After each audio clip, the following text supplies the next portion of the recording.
Le message de Legault passe pas plus fort que ça. Un message économique dont on a besoin, et puis j'ai l'impression que ça passe pas. On est assez déçus, on est assez surpris. Et donc, qu'est-ce qui risque d'arriver compte tenu que la CAQ baisse, selon vous? J'ai l'impression que le Parti québécois va réussir à rallier un peu par la peur les gens par rapport à la charte, par rapport au référendum. Qui va gagner? Est-ce que la peur va amener les gens au Parti libéral? Est-ce que, d'un autre côté, l'autre peur va amener les gens au Parti québécois? J'ai l'impression que ça va être une lutte à deux, là. Un homme fort gentil qu'on a rencontré ce matin à Boucherville. La circonscription de Montarville sur la rive sud de Montréal est vraiment, sans contredit, une des circonscriptions à suivre le soir du 7 avril. Pourquoi? Parce que c'est une circonscription de la CAQ. Madame Roy, qui est députée actuellement de la CAQ, une circonscription que le Parti québécois veut vraiment avoir. C'est là que se présente Simon Prévost, donc une des vedettes qu'a présenté Mme Marois en début de campagne. M. Prévost, qui était à l'Association des exportateurs et manufacturiers du Québec. Nathalie Roy de la CAQ, j'en ai parlé. Jacques Gendron, c'est un pharmacien qui pratique à l'Île des Sœurs, mais qui est candidat libéral là-bas. Et Jean-Marc Ostigui, candidat de Québec solidaire. Nathalie Roy, vous allez le voir dans le reportage, a été fortement courtisée d'ailleurs par les libéraux qui auraient bien aimé la présenter candidate parce qu'elle est de plus en plus aimée. C'est ce qu'on a vu ce matin dans la circonscription. Qui va gagner dans Montarville? Dernière petite note avant de vous présenter le reportage. C'est la circonscription au Québec où on a voté en plus grand nombre la dernière fois. 88 le taux de participation à Montarville. Une circonscription assez aisée également, une des plus aisées au Canada, en fait, au Québec, évidemment, donc avec un revenu moyen de 56 000 $. C'est Boucherville, c'est Saint-Bruno. Alors, voici ce que ça donne. On a rencontré les trois principaux candidats. Nathalie Roy, c'est plus dur cette fois-ci, disons-le. Toute campagne électorale est dure. La première fois, disons que j'ai trouvé très dur parce que c'était la première fois de ma vie que je me lançais en politique. Je n'avais jamais fait ça, donc on découvre un monde qu'on ne connaît pas.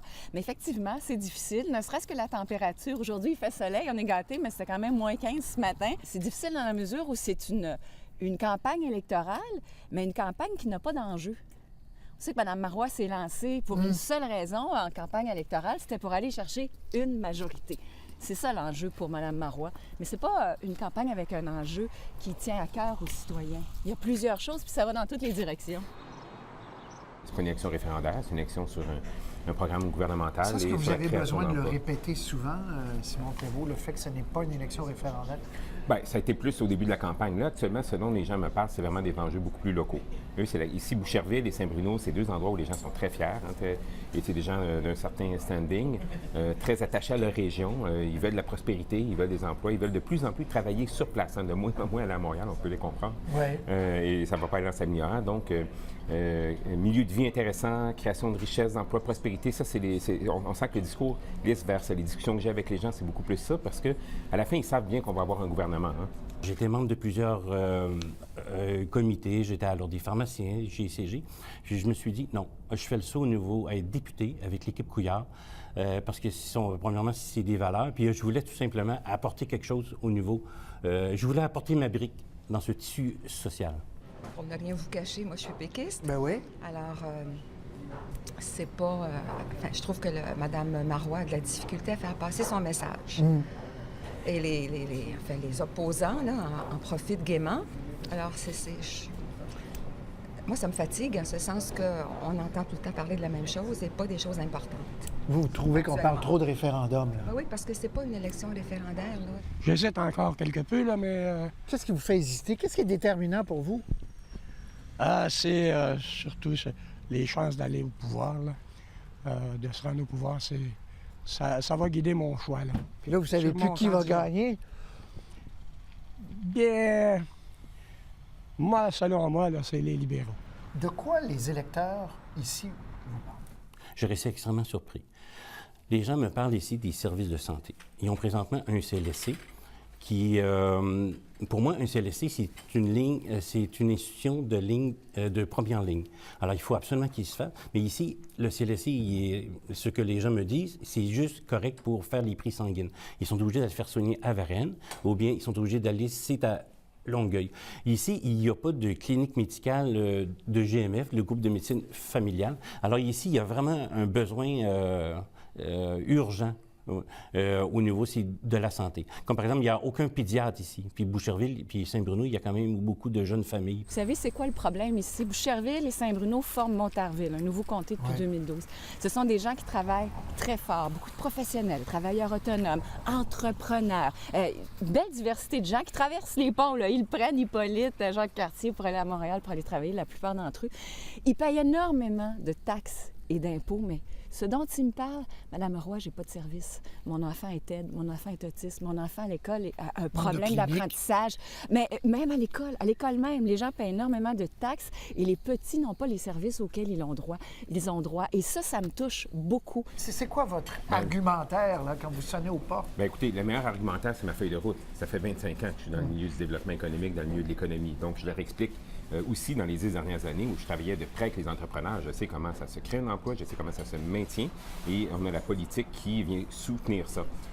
Et pour le comté, il y a un élément qui est majeur, c'est l'électrification des transports. Ici, là, il y a vraiment un pôle de croissance dans l'électrification des transports et ça, c'est ni la CAQ ni le Parti libéral qui peuvent en parler parce que ce n'est pas sur leur écran radar. Ils n'y croient pas et nous, on y croit pour la région. Et justement, sur le front économique, emploi, qu'est-ce que vous leur proposez que le candidat libéral ne leur propose pas ou la députée, Mme Roy, ne leur propose pas?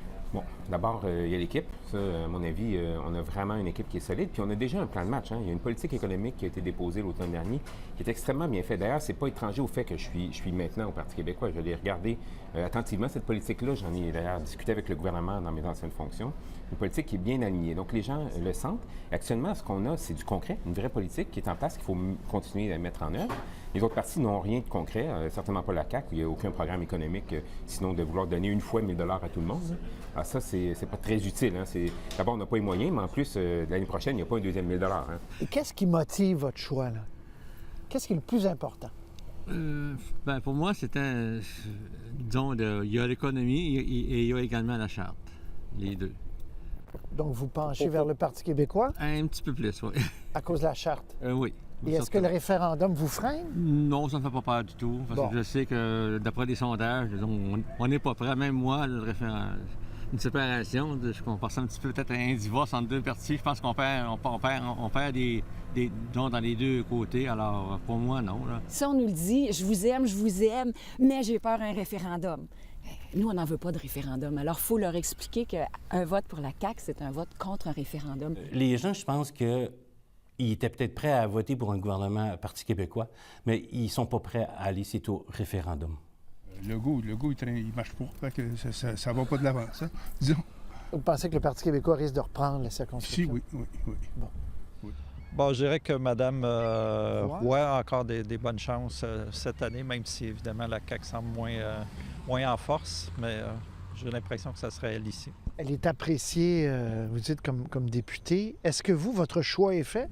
Mon choix n'est pas fait encore, mais ça serait... je ne m'enligne pas pour être pour Mme Roy. Qui risque de l'emporter, pensez? Moi, je crois que c'est la petite Mme Roy.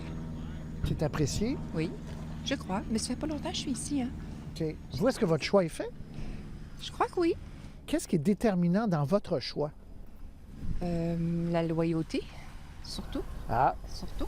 Est-ce que vous devez vous forcer pour ne pas regarder les sondages, pour ne pas trop lire la campagne nationale, ce qui se passe avec votre chef et tout ça, pour vous dire on y va coûte que coûte? Je me décourage pas parce que je travaille pour les gens, je réponds à leurs questions, à leurs besoins, à leurs demandes, et c'est eux qui décideront, Patrice.